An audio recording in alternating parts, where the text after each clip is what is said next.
ভারতবর্ষ সূর্যের এক নাম। আমরা রয়েছি সেই সূর্যের দেশে। তবু কেন এত হানাহানি, মারামারি? আরো একবার বাজাও শঙ্খ, হে 26শে জানুয়ারি। আমরা ছোটবেলা থেকে জানতাম আমাদের দেশ স্বাধীন হয়েছে 15ই আগস্ট 1947 সালে, কিন্তু 26শে জানুয়ারি প্রজাতন্ত্র দিবস। এটা কেন পালিত হয়? এর পেছনে একটা গল্প রয়েছে। আসুন আমরা জেনে নিই সেই গল্প। প্রায় 200 বছর ধরে ইংরেজ শাসনের অধীনে ছিল ভারতবর্ষ। পরাধীন দেশকে স্বাধীন করার আশায় কত রক্ত, কত মারামারি, কত আত্মবলিদান, কত বিপ্লবীর সংগ্রাম ছবির মতো ফুটে আছে সর্বোচ্চ। একদিন আকাশে দেখা দিল নতুন সূর্য। পরাধীন ভারতবাসী পেল স্বাধীনতার স্বাদ। 1947 সালে দেশ স্বাধীন হওয়ার পর একটা গোলযোগ দেখা দেয়। ভারত স্বাধীন হয়েছে ঠিকই, কিন্তু ভারত চলবে কি করে? দেশকে রক্ষা করার মতো সংবিধান কোথায়? এখন কথা হচ্ছে 1947 থেকে 1950 সাল পর্যন্ত কিসের ভিত্তিতে দেশ পরিচালিত হতো? আর 26শে জানুয়ারি প্রজাতন্ত্র দিবস কেন? কেন অন্যদিন নয়?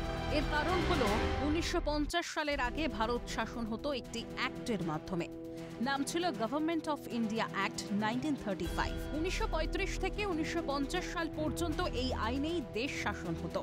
কিন্তু 26শে জানুয়ারি এই দিনটায় প্রজাতন্ত্র কেন? কারণ 1930 সালের 26শে জানুয়ারি স্বরাজ গঠনের জন্য ইংরেজ সরকারের কাছে জোরদার আপিল করা হয়। সেই সংগ্রাম, সেই ভাবনা ফলপ্রসূ হয় 1950 সালের 26শে জানুয়ারি দিনটাতে। ভারতের সংবিধান রচনার জন্য 1947 সালের 28শে আগস্ট তৈরি হয় একটা ড্রাফটিং কমিটি। এই কমিটির চেয়ারম্যান ছিলেন ডক্টর বি.আর. আম্বেদকর। তারপর দীর্ঘ 2 বছর 11 মাস 18 দিন লেগেছিল সংবিধান রচনা করতে। 1950 সালের 24শে জানুয়ারি সংবিধানটি স্বাক্ষরিত হয়।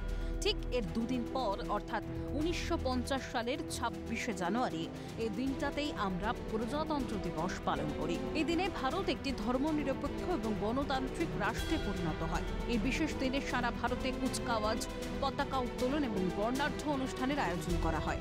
আমরা আমাদের দেশকে ভালোবাসি। আমরা একজন ভারতীয় হিসেবে গর্বিত। জয় হিন্দ, জয় ভারত। Calcutta television network.